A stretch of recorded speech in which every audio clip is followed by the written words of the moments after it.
오늘은 고린도후서 8장 말씀을 통해서 헌금에 대해서 좀 말씀을 드리도록 하겠습니다. 8장 내용을 잠깐 요약을 하면요. 사도 바울이 마게도냐 지방에 다니면서 여러 교회들을 방문해서 목회를 했는데 그곳에서 참 놀라운 것을 발견했어요. 사람들이 어려운 환경에 있음에도 불구하고 자원하여 힘을 내어서 열심히 헌금을 해서 하나님의 교회를 세우고 어려운 사람들을 돕는 것을 보면서 고린도 교회 교인들에게 우리도 이렇게 열심히 헌금을 합시다 라고 말하는 내용이 8장에 기록되어 있거든요. 여러분, 어떤 사람이 헌금을 많이 할까요? 부자가 헌금을 많이 할까요? 또 가난한 사람이 헌금을 많이 할까요? 정답은요, 마음이 있는 사람이 헌금을 합니다. 부자이지만 헌금 안 하고 인색한 분이 계시고요. 부자지만 열심히 헌금하시는 분들이 계시고, 가난하기 때문에 나는 헌금을 못한다고 안 하시는 분이 계시고, 가난하지만 더 열심히 하시는 분이 계시거든요. 그래서 이거는 부자와 가난함의 유무가 중요한 것이 아니라 마음이 있느냐에 따라 있습니다. 12절 말씀 여러분 보시면은 할 마음이 있으면 있는 대로 받으실 터이요 없는 것은 받지 아니하시리라. 그래서 저는 오늘 헌금의 당위성에 대해서 좀 말씀을 드리겠습니다. 우리가 매주 교회에 와서 여러분들이 번 소득 중에서 열심히 정말 땀을 흘려서 벌었을 텐데요. 그 가운데 일정에게 하나님 앞에 드리는 헌금이 있는데 이 헌금을 어떤 마음을 가지고 드려야 되는가라는 것에 대해서 말씀드리는데요. 오늘 고린도후서 8장에 전반적인 나타난 사상 가운데 이러한 부분들은 헌금을 내는 바른 목적이 아니고 이러한 모습으로 우리가 헌금을 해야 되지 않겠는가라는 차원에서 말씀을 드리겠습니다. 먼저 옳지 않은 목적을 가진 그러한 헌금입니다. 첫 번째로요, 의무감에서 드리는 헌금입니다. 나는 하나님의 말씀을 받은 사도이고 이것은 여러분이 해야 할 의무입니다. 순종하세요. 우리는 하나님의 자녀로서 권리가 있죠. 하나님의 나라를 상속받을 권리가 있음과 동시에 의무가 있습니다. 하나님의 자녀이기 때문에 자녀답게 살아야 될 의무가 있는데 그 의무 가운데 하나가 또 헌금이에요. 하나님의 자녀로서 당연히 헌금을 해야 됨에도 불구하고 의무감에서 드리는 헌금, 이것이 우리에게 짐이 되고 우리를 얽매이게 하는 무엇이 된다고 한다면 그건 참 옳지 못한 헌금의 방법이 될 것 같습니다.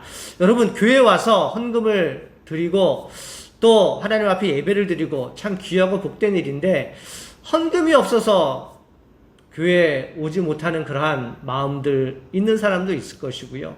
또 의무감 때문에 내가 참 의무감으로 드려야 되는데 이런 마음이 너무 짓눌려서요. 예배를 드릴 때 기쁨과 감격으로 행복한 예배를 드리는 것이 아니라 의무감에 젖어서 예배를 드리고 헌금을 드린다고 한다면 이것은 분명히 옳지 않은 것입니다. 사도 바울은 나는 사도이고 당신들은 하나님의 자녀이기 때문에 당연히 헌금을 하십시오. 순종을 강요하지 않았다는 그러한 말입니다. 두 번째로는요, 벌을 받지 않기 위해 드리는 헌금입니다.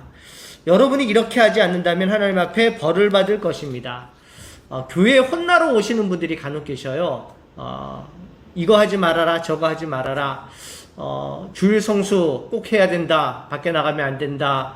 또 술 먹지 말아라. 또 여러 가지 헌금 빠뜨리지 말아라. 봉사해라. 또 여러 가지 남을 용서하고 살아라. 당연한 말이잖아요. 참 좋은 말이긴 한데 이것이 율법이 되어가지고 우리를 옥죄이는 경우들이 있거든요.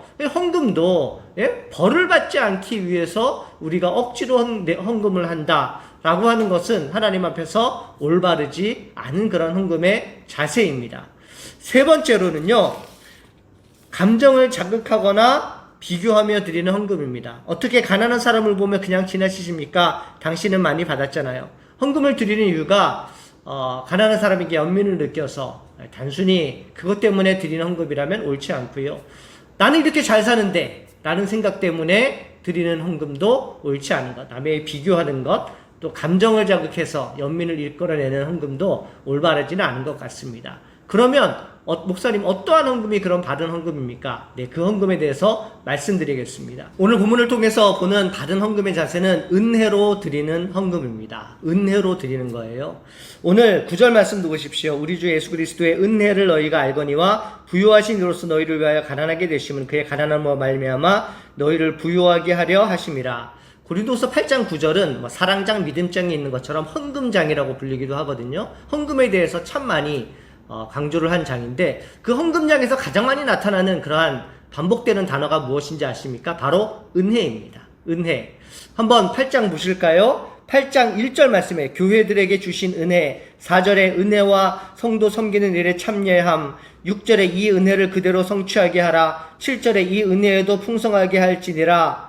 헌금장인데 왜 자꾸 은혜가 이렇게 많이 나오나요? 예, 은혜를 받은 것에 감격하고 그 은혜를 받은 사람으로서 주체할 수 없는 감동이 있어서 은혜의 동기에 의하여서 헌금을 한다는 그러한 말입니다. 그럼 그 은혜는 무엇입니까? 예수 그리스도께서 성육신하여서 우리 죄를 대속하신 바로 그 은혜를 깨달은 그 사건을 말을 하는데요. 왜 은혜와 예수님의 성육신, 대속이 나올까요? 예수님은 하나님이셨지만 자기의 본체를 비우시고 인간의 몸을 입고 낙고라진 땅에 오셨습니다. 그리고 피를 흘려서 우리의 죄를 대속하셔서 죽으셨거든요. 이 은혜, 갚을 수 없는 은혜, 너무나도 값진 은혜잖아요. 이것을 갚지 못하지만 우리 마음속에 그 은혜가 너무너무 감격적인 거예요. 너무너무 사랑스러운 거예요. 예수님이 너무너무 좋은 거예요. 그래서 그것을 갚지는 못하지만 하나님 앞에 우리가 받은 은혜를 표현하는 것입니다. 그것의 한 표현 방법이 은혜라고 하는 것입니다. 그래서 물질의 헌금을 드리기 전에 성경이 가르치는 교훈이 있습니다. 여러분 5절 말씀에 우리가 바랐던 것뿐 아니라 그들이 먼저 자신을 죽게 드리고 또 하나님의 뜻을 따라 헌금을 우리에게 주었도다. 자신의 몸을 먼저 드리지 않는 사람은 은혜를 모르는 사람입니다. 은혜를 받은 사람은 자신을 드릴 수 있는 거예요. 자신의 모든 것을 다 드릴 수 있고요. 그 자신의 모든 것을 다 드리는 가운데 일부분이 헌금이라는 방법으로 표시가 될 수 있는 것입니다. 그러므로 사랑하는 성도 여러분, 여러분 은혜를 받으셨습니까? 은혜를 체험하셨습니까? 예수 그리스도의 성육신과 여러분들을 위해 십자가 달려 돌아가신 그 대속의 죽음을 믿으십니까? 그러면 여러분들 은혜를 받으신 거예요. 은혜를 받은 사람은 그 은혜가 몸속에서 나타나게 된 것입니다.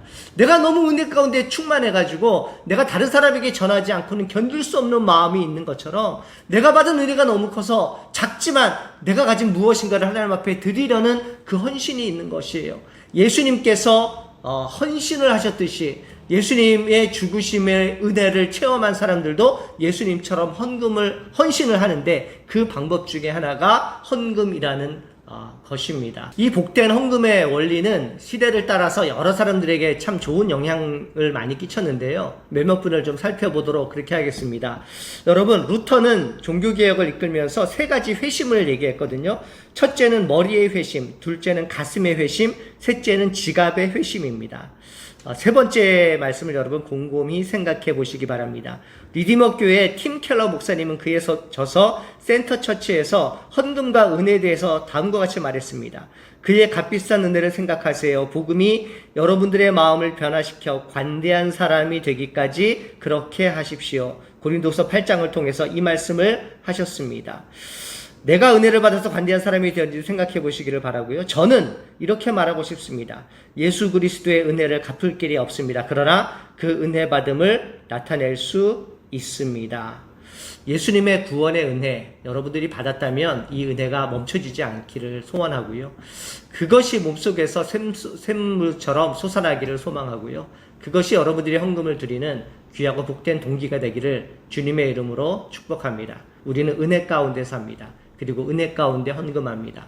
그 헌금이 하나님 나라를 위해서 귀하고 복되게 사용되어지기를 주님의 이름으로 축복합니다. 하나님 아버지, 우리가 예수 그리스도로 말미암아 큰 은혜를 받았습니다. 하나님, 우리가 예수님 믿은 사람들의 모습으로, 자녀된 모습으로 살기를 소망하고 또 그런 모습들의 하나의 은혜의 방법 중에 우리가 헌금을 통해서 우리의 마음을 표현하기를 소망합니다. 하나님, 우리 영광교회 모든 성도들의 마음 가운데 은혜가 충만하게 넘치게 인도하여 주시옵소서. 예수님의 이름으로 기도합니다. 아멘.